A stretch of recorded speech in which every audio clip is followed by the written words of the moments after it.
Christmas అనే ఆ నెల రేపటి నుండి ప్రారంభించబడిన నెలలో మనం ప్రపంచానికి చెప్పాల్సిన మాట ఏంటో తెలుసా? ఆయన దిగి వచ్చాడు కాబట్టే మనం పరలోక రాజ్యానికి ఎక్కగలిగాం. Hallelujah. What a wonderful saviour, what a sweet saviour we have been worshipping.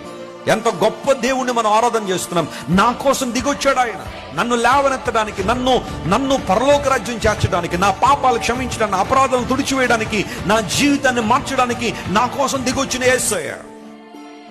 పరలోకంలో ఉండుట విడిచిపెట్టకూడని భాగ్యమే. That was a best and comfort zone. Jesus never wanted to leave it, but he had chosen to come down. పరలోకంలో ఉండుట విడిచిపెట్టకూడని భాగ్యమును ఎంచుకొనక ఆయన భూలోకాన్ని దిగొచ్చి దాసుని స్వరూపం ధరించి మరణం పొందినంతగా ఏం పొందాడట? ఆయన విధేయత చూపించాడు. ఆయన ఎంత గొప్ప దేవుడు అండి. ఆయన మన కోసం దిగొచ్చాడు. ఆయన చాలా మంది అనుకుంటారు యేసుప్రభు మతాలు మార్చడానికి వచ్చాడని. నో, పడిపోయిన నిన్ను అగాధ జలములో ఉన్న నిన్ను పైకి లేవనెత్తాలని. పడిపోయిన నిన్ను చూసి నవ్వేవాళ్ళు ఉంటారు. పడిపోయిన నేను చూసి ఇది కదా మేము కోరుకుంటుందని ఆశించే వాళ్ళు ఉంటారు. పడిపోయిన నేను చూసి జోకులు వేసుకునే వాళ్ళు ఉంటారు. పడిపోయిన నేను చూసి అపహాస్యం చేసేవాళ్ళు ఉంటారేమో. కానీ పడిపోయిన నేను పడిపోయినట్టుగా ఉంచలే. నా యేసయ్య నిన్ను లేవనెత్తాలని నీ కోసం దిగొచ్చాడు ఆయన పరలోకం నుంచి.